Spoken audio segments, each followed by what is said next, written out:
અને કશું જ હતું નહીં. એ ઉતાવળમાં ખાલી માત્ર ભણતા ભણીને હજી બહાર નીકળ્યા પછી આ હું તમને 15 વર્ષ કે એટલા વર્ષ પહેલાની સ્ટોરી કહું છું, જ્યારે એ વખતેની 50,000 પ્લસની સેલેરી હતી. બહુ સારું હતું એનું ઇનિશિયલ સ્ટેજમાં, પણ એમ ફાસ્ટ જલ્દી ફટાફટ પૈસા જોતા હતા. એમાં ઉતાવળમાં ડબ્બા ટ્રેડિંગમાં અને એવા બધામાં પૈસા એવા ગુમાવી નાખ્યા. મુદ્દો હતો ખાલી 8-10 લાખનો.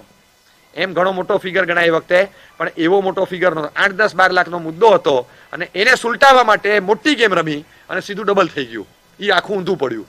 એટલે જે થઈ ગયું 15-20 લાખનું, એ જે મોટું થયું એ દિવસે ખૂબ લાગી આવ્યું અને જિંદગી પૂરી કરી નાખવા ગયો.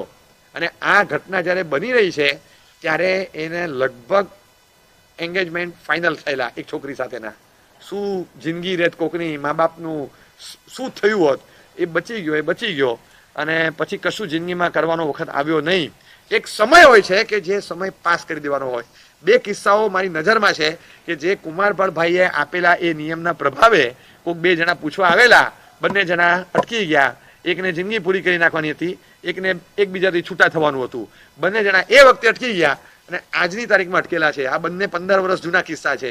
ત્યારથી મગજમાં એમ છે કે આ જીવનનો એક મુદ્દો છે. આ કોઈ માત્ર પીવાસનો ટોપિક નથી, આ very hot topic in our life. કે જિંદગીમાં એવા આડેધડ ડિસિઝન આપણે લઈ લઈએ વિચાર્યા વગર.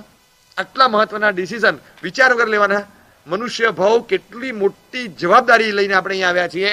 આખી ભવ પરંપરાનો અંત આવે, મોક્ષની પ્રાપ્તિ થાય, આધ્યાત્મિક ઉત્ક્રાંતિ સર્જી શકાય, એક આખું વર્ચ્યુઅસ પાથનું રેવોલ્યુશન આવી શકે જીવનમાં, એટલા ઊંચા પાયે આત્માની વિશુદ્ધિ, આ બધું કરી શકીએ એવા સ્પિરિચ્યુઅલ